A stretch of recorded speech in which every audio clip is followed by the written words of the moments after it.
Yo les achos, oui pour cette vidéo j'ai un masque bleu, je sais c'est le grand changement de la vidéo.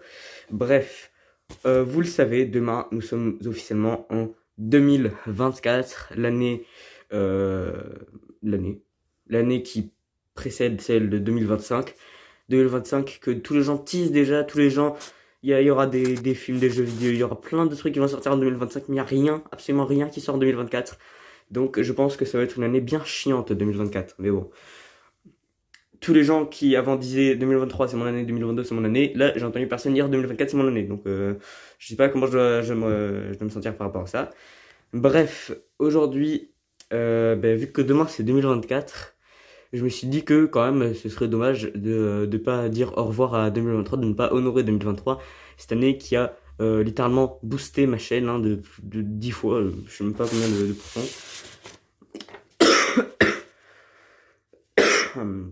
Je me suis préparé, j'ai le petit script. Ça va être une longue vidéo séparée en 3 parties, les 3 assez longues, enfin la troisième un peu moins, mais les 2 premières seront longues. Donc c'est parti sans perdre aucune seconde. Alors, la partie 1, c'est du coup, cette vidéo c'est un résumé en fait de 2023, des choses qui se sont passées. Et là, cette partie 1, du coup, je vais d'abord parler de ce qui s'est passé sur ma chaîne. Donc là, ça va être des trucs un peu chiants, donc des statistiques, voilà. Ça va être des statistiques, ce qui n'est pas très fun, je sais.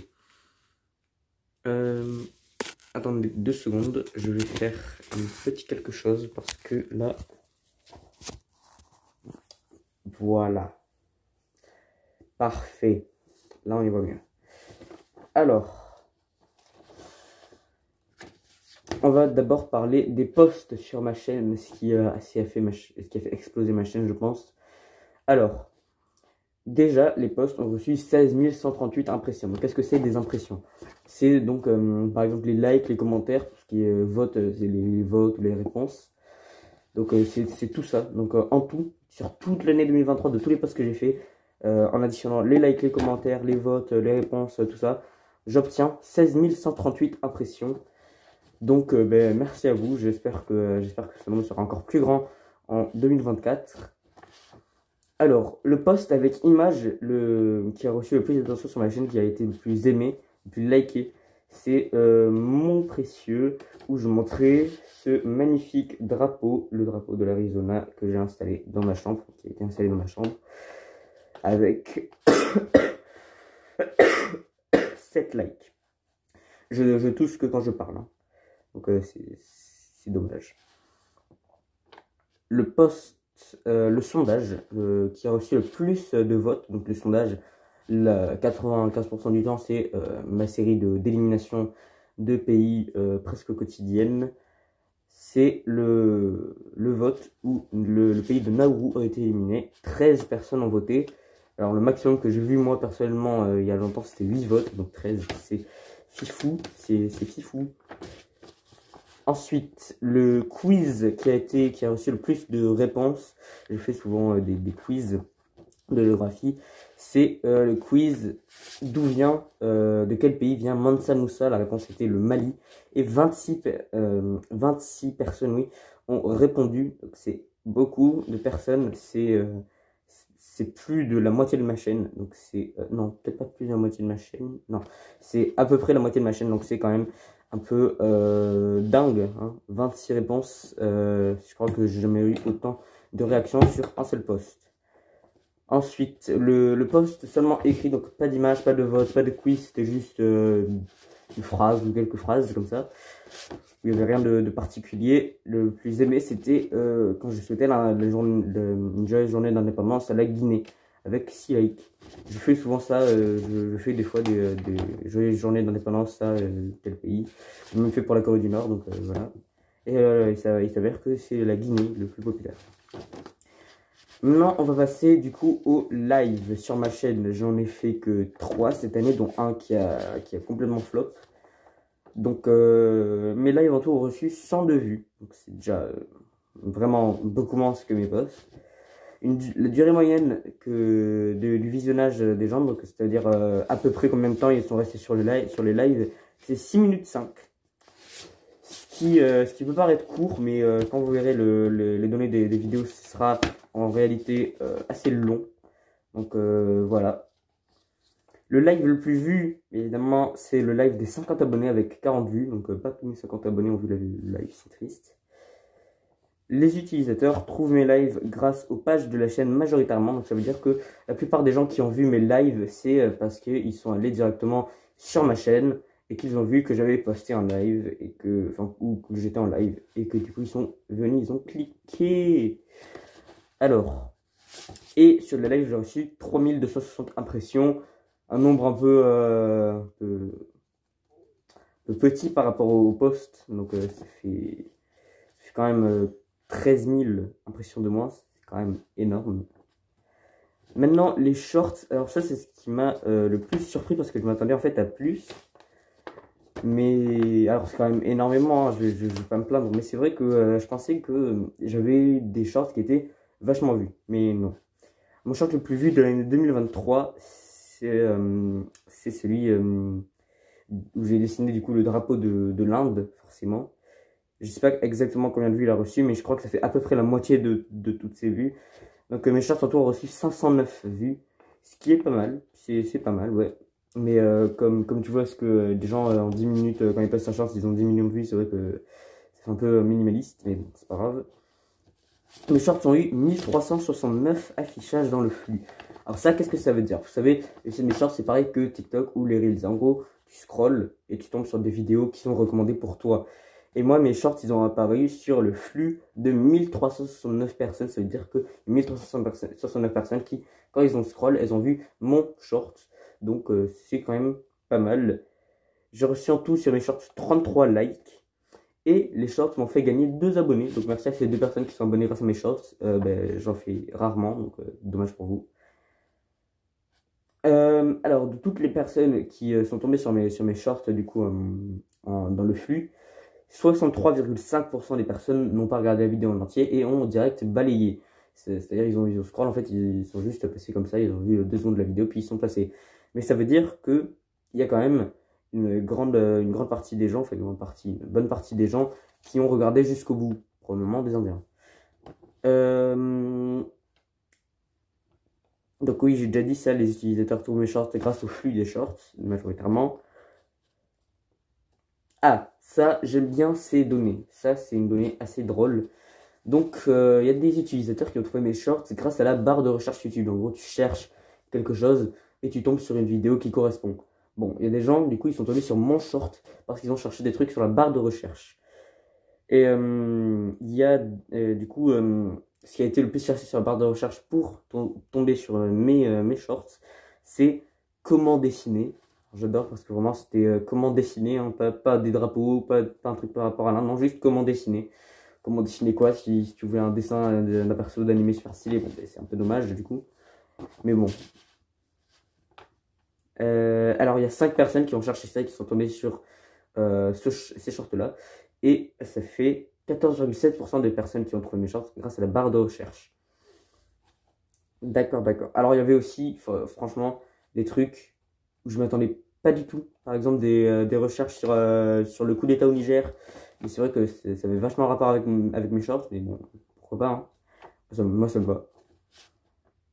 Ah, donc il y a aussi des gens qui sont tombés sur mes shorts grâce à des applications externes. Dans ce cas-là, c'est juste 2 applications. Donc, Discord. N'oubliez pas d'aller d'ailleurs sur mon serveur Discord, bien sûr. Le lien sera dans la description, dans les commentaires. Le lien sera partout, absolument partout. Même chez vous, je le dessinerai sur la table.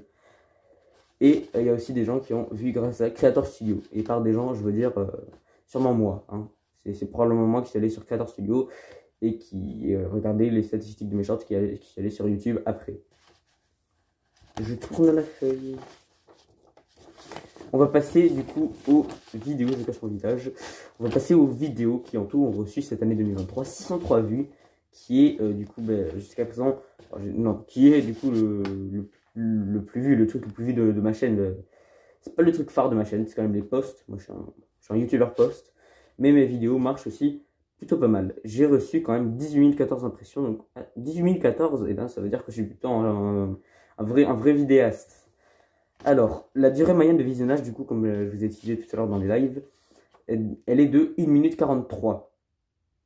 Ce qui est pas beaucoup, sachant que la plupart de mes vidéos, elles font 20 minutes. Et bon, je vais pas me plaindre, il y a déjà des gens qui regardent et c'est déjà bien. Alors, ma vidéo la plus vue de 2023, c'est une vidéo malheureusement qui ne sera pas continuée, donc je ne recevrai pas autant de vues. C'est mon classement de tous les pays, partie 1 sur 3. Je ne ferai jamais la partie 2 et la partie 3 parce que j'ai perdu la liste. Enfin, j'ai pas perdu la liste, j'ai perdu l'écran où j'ai fait toute la liste. J'avoue qu'en plus, je trouvais que c'était pas intéressant de fou. Et puis ça allait offusquer quelques personnes, forcément, de voir leur pays assez bas.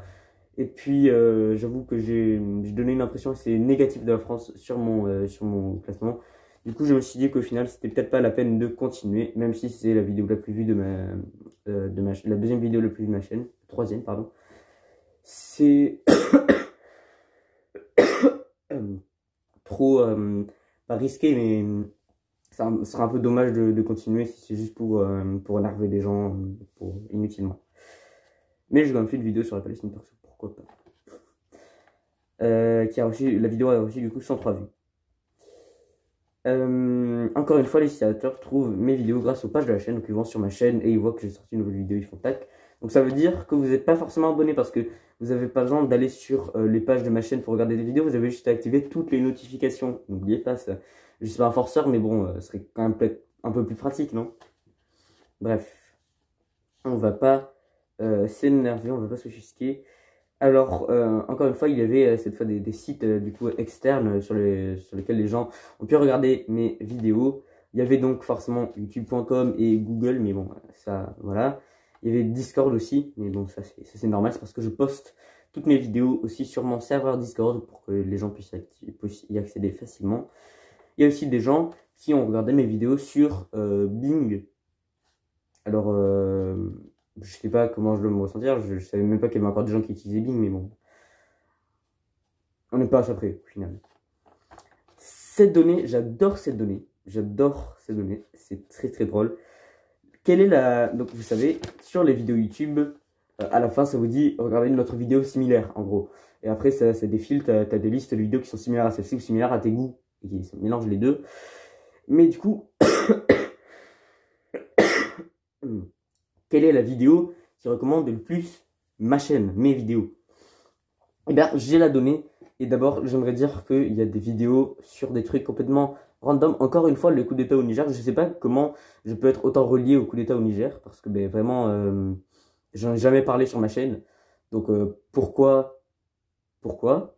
juste pourquoi là, une des vidéos qui recommande le plus ma chaîne, c'est les news du coup d'état au Niger de France 2, là. Je sais pas, mais bon. Encore une fois, on se plaint pas. Il recommande, c'est déjà bien. Mais celle qui a recommandé le plus mes vidéos, c'est celle qui s'intitule « Qui est le loup-garou de Hookman ?» Donc si tu passes par là, Hookman, ou si un des abonnés de Hookman passe par là, ben, faites-lui coucou. C'est sympa de sa part, donc merci à Hookman qui me fait de la pub gratos, sans même se rendre compte. Alors j'imagine que ça recommande du coup que ma vidéo que j'ai fait sur le loup-garou, j'en ferai pas d'autres non plus, parce que ben, je vois pas trop l'utilité non plus, parce que j'ai déjà fait une vidéo où j'explique comment ça marche, je montrais que j'étais éclaté au sol et c'est tout, quoi. Donc voilà. Et c'est déjà fini les statistiques de ma chaîne. J'aurais aussi pu faire les statistiques des playlists, mais bon, je crois qu'il n'y a personne qui s'est jamais servi de mes playlists sur ma chaîne. Donc on va laisser ça à part. Vous pouvez faire vos propres recherches sur les playlists, mais bon, ce serait inutile. Donc sur la deuxième partie, on va parler de l'élément qui était vraiment le plus important, je pense, de l'année 2022 et qui continue encore d'une autre année, mais dont presque personne parle, donc j'avais quand même envie de remettre ça au jour. Je parle de la guerre en Ukraine. Mais qu'est-ce qui s'est passé en Ukraine en 2023? Parce qu'au final, on entend beaucoup moins se parler, parce qu'il y avait eu d'autres événements comme la guerre en Israël-Palestine, il y avait la guerre du Haut-Karabakh. Et du coup, qu'est-ce qui s'est passé en Ukraine? Donc j'ai fait un petit point chaque mois, de janvier à décembre, l'élément le plus important, les éléments les plus importants qui se sont passés dans le mois en question. Et après, j'ai dit combien de morts il y avait eu ce mois-ci. Donc voilà, on part sur un sujet un peu plus dark. Alors, en janvier, il y a eu une investigation à Bakhmout après la mort d'un homme et de son fils de 12 ans dû à un bombardement russe. Classique, mais c'est vrai que on n'entend pas souvent parler d'investigation. Donc voilà. Et en janvier, il y a eu malheureusement 9614 morts, ce qui est énorme. Et c'est vraiment, on est vraiment dans les milliers chaque mois, c'est très triste. En février, il y a eu des bombardements russes dans les États séparatistes de Lugansk et Donetsk. Retenez bien ces deux-là, ils sont importants, surtout le Donetsk. Retenez surtout le Donetsk et Bakhmut. C'est vraiment ce qui a le plus influencé la guerre en Ukraine cette année. Il y a eu 4163 morts en février, donc beaucoup moins, enfin vraiment moins qu'en janvier, mais c'est quand même énorme, enfin ça aurait été mieux qu'un zéro, quoi. En mars, un drone russe a frappé un lycée, tuant 9 civils. Je sais pas s'ils étaient dans le lycée ou pas, mais c'était quand même triste. Enfin, un lycée, c'est là où les gens ils sont censés apprendre. C'est horrible de bombarder un lycée comme ça. Donc, très triste au final pour les gens qui étaient là-bas à ce moment-là. Du coup, les 9 civils qui sont morts à cause d'un drone. Quand même, un drone. Tu te dis pas, je vais mourir à cause d'un drone dans un lycée. Et ben si. Il y a eu en mars 6372 morts. Il y a aussi quelques mois où on n'avait pas de données, parce que ça avait pas été quelques... Je sais pas trop. En...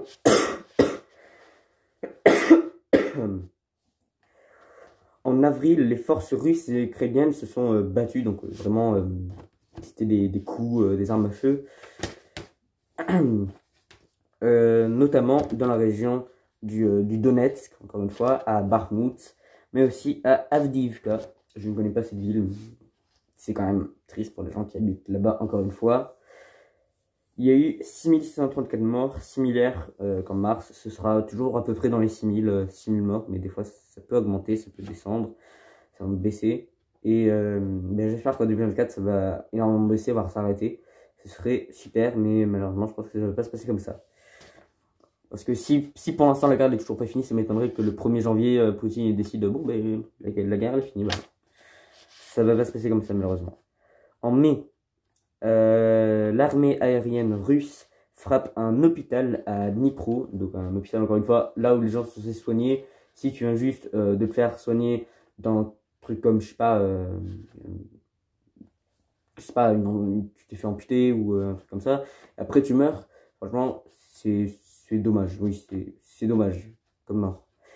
Et c'est évidemment, je vais le dire pour chaque mois, hein, parce que je sais pas trop comment le dire de notre façon, mais c'est triste, enfin, c'est juste dégueulasse en fait. Voilà, c'est dégueulasse, on va pas se mentir.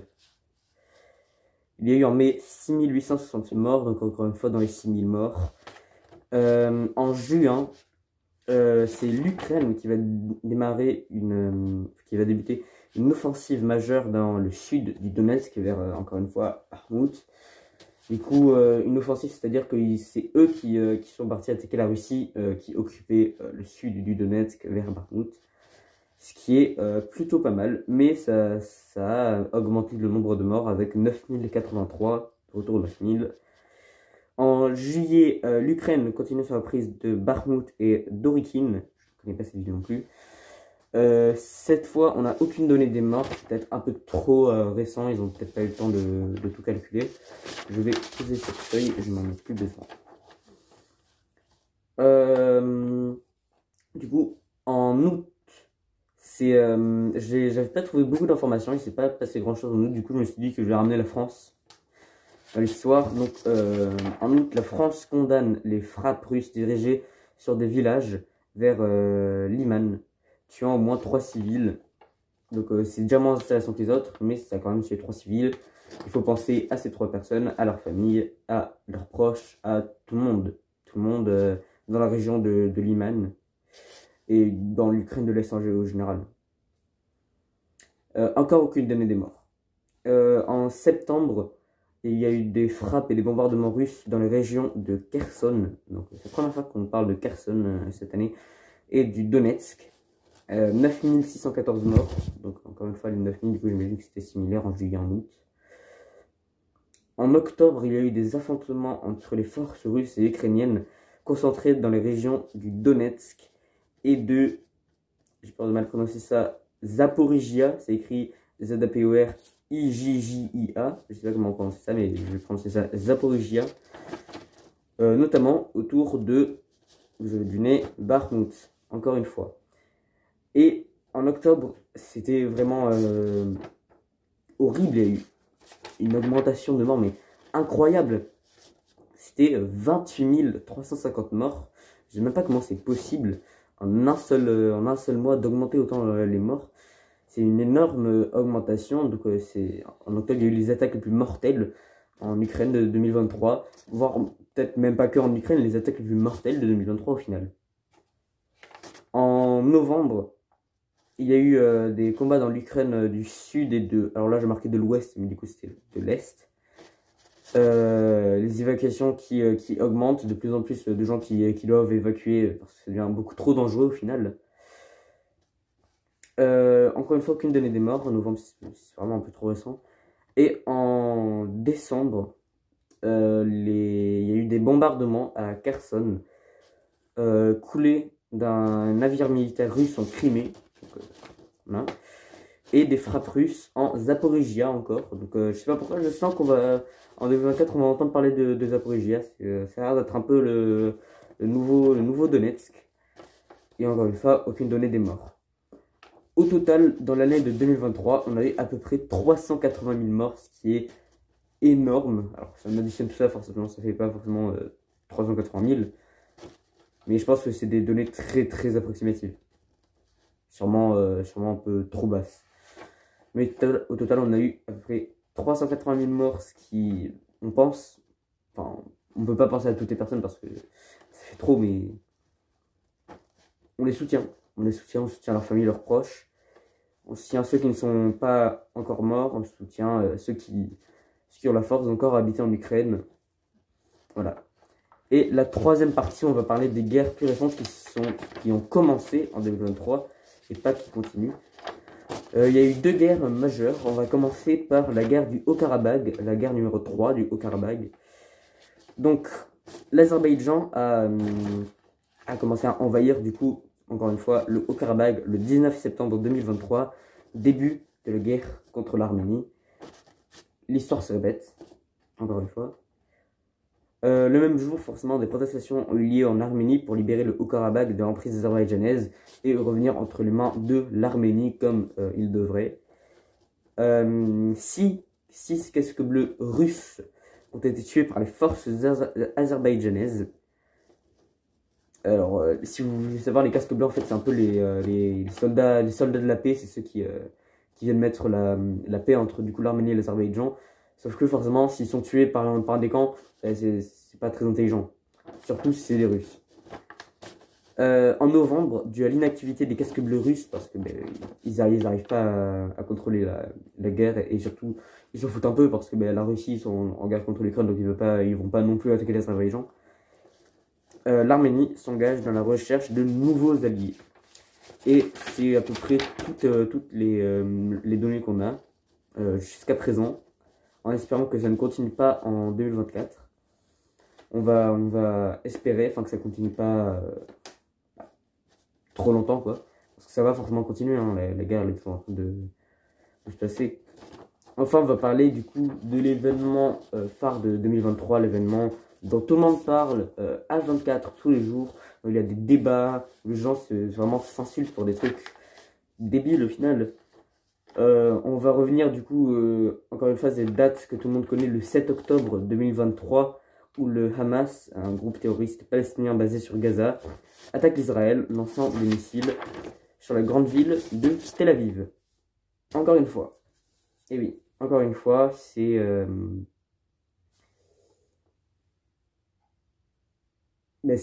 Hamas qui attaque. C'est encore une fois une guerre. Et encore une fois, des civils qui n'ont rien demandé, qui meurent à cause de politiques, à cause de terroristes débiles, qui ne font pas du tout ce qu'il faut faire pour garder la paix. Le lendemain, l'Israël déclare la guerre à la Palestine. Donc, ce sera une guerre qui opposera forcément pas les Palestiniens et les Israéliens, parce que eux-mêmes, c'est pas qu'ils s'aiment, mais ils peuvent pas vraiment se détester, parce que c'est pas la faute des Israéliens, c'est pas la faute des Palestiniens au final. C'est la faute de Yahya Sinwar, qui est le leader du Hamas, le dirigeant du Hamas, et Benjamin Netanyahu, le président de l'Israël. C'est un peu leur faute à eux deux. Et aux autres membres du Hamas, bien sûr, et aux autres politiques israéliens. J'ai pas vraiment d'autres informations à donner parce que vous en avez déjà beaucoup entendu parler de cette guerre et j'ai déjà tout expliqué dans ma vidéo sur la guerre Israël contre Palestine. Donc allez la voir. Oui, allez la voir. Juste allez la voir en fait. Vous avez juste à cliquer sur ma chaîne, aller dans les vidéos les plus récentes et vous verrez la vidéo en question.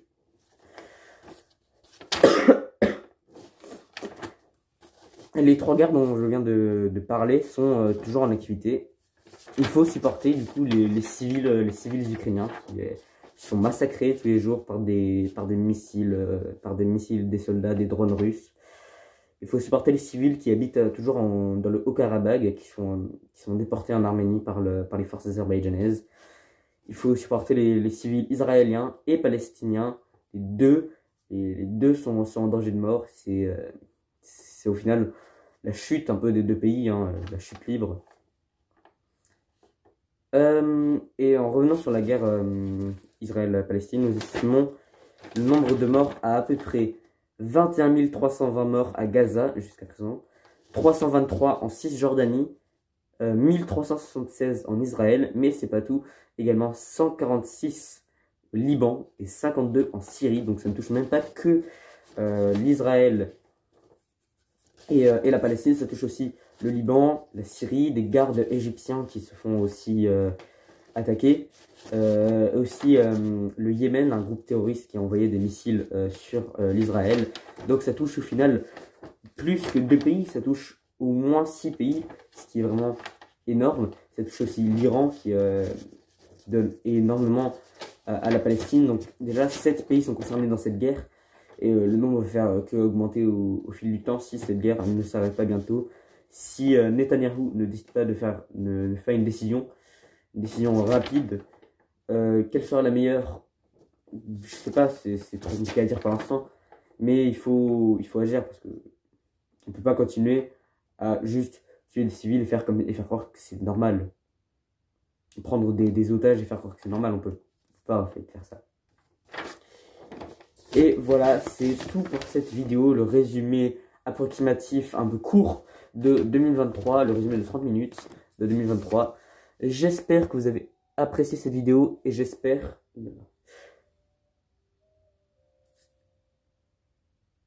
Voilà, et j'espère que cette année 2024 sera la meilleure année de votre vie et la meilleure de la mienne aussi. Ce serait bien s'il vous plaît.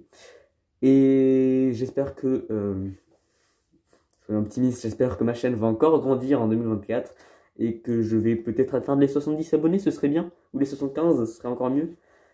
Merci d'avoir supporté ma chaîne pendant toute cette année 2023. Merci beaucoup et on se voit à la prochaine vidéo en 2024. Bye le papaye.